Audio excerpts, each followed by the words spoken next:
Shalom dan selamat pagi saudaraku. Hari berganti begitu cepat. Mari kita manfaatkan setiap waktu yang ada untuk hidup berkenan kepada Bapa di surga. Mari kita datang kepadanya. Ya Allah, ya Bapa kami, terima kasih telah membangunkan kami pagi ini. Terima kasih atas perlindungan-Mu sepanjang malam tadi. Terima kasih juga buat penyertaan-Mu yang menjauhkan kami dari segala mara bahaya.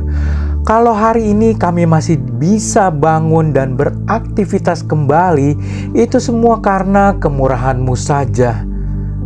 Kami mau mendengar suara-Mu ya Bapa. Bicaralah dengan jelas kepada kami melalui renungan pagi hari ini. Di dalam nama Yesus Kristus kami berdoa. Amin. Tema kita hari ini adalah mengusahakan kecocokan. Firman Tuhan diambil dari 1 Petrus 3 ayat 8-12. Demikian firman Tuhan. Dan akhirnya hendaklah kamu semua seia, sekata, seperasaan, mengasihi saudara-saudara, penyayang dan rendah hati, dan janganlah membalas kejahatan dengan kejahatan, atau caci maki dengan caci maki, tetapi sebaliknya, hendaklah kamu memberkati, karena untuk itulah kamu dipanggil, yaitu untuk memperoleh berkat. Sebab siapa yang mau mencintai hidup dan mau melihat hari-hari baik, ia harus menjaga lidahnya terhadap yang jahat dan bibirnya terhadap ucapan-ucapan yang menipu. Ia harus menjauhi yang jahat dan melakukan yang baik. Ia harus mencari perdamaian dan berusaha mendapatkannya, sebab mata Tuhan tertuju kepada orang-orang benar dan telinganya kepada permohonan mereka yang minta tolong. Tetapi wajah Tuhan menentang orang-orang yang berbuat jahat. Amin.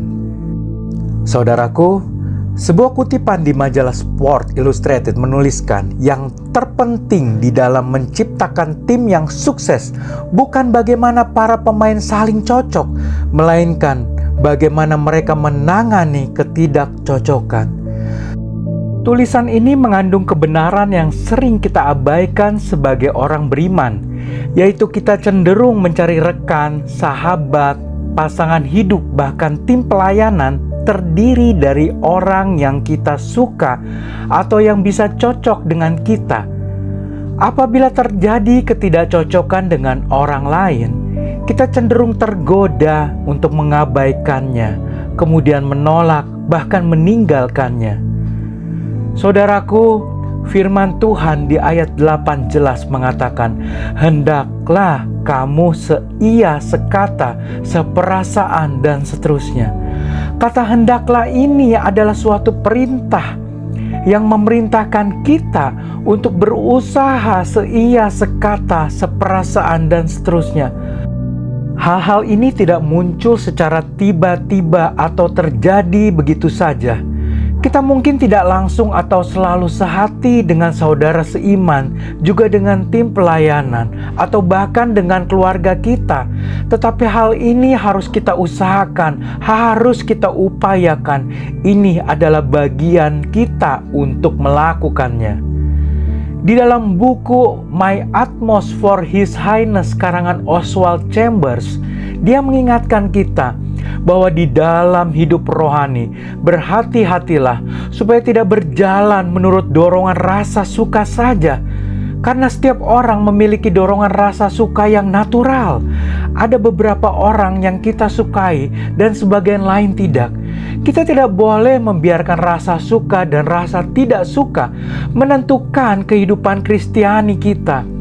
Jika kita berjalan di dalam terang, karena Allah adalah terang, Allah akan memberi kita rahmat persekutuan dengan orang-orang yang tidak kita sukai.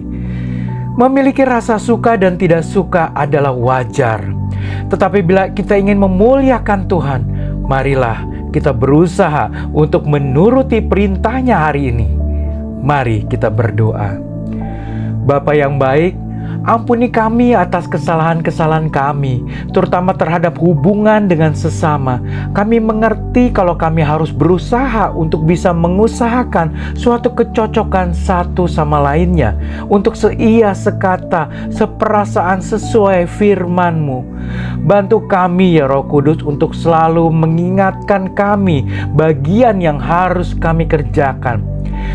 Ajar kami untuk selalu bersyukur dan menerima bahwa bukan kehendak kami yang jadi, namun kehendak-Mu lah yang berlaku di dalam hidup kami.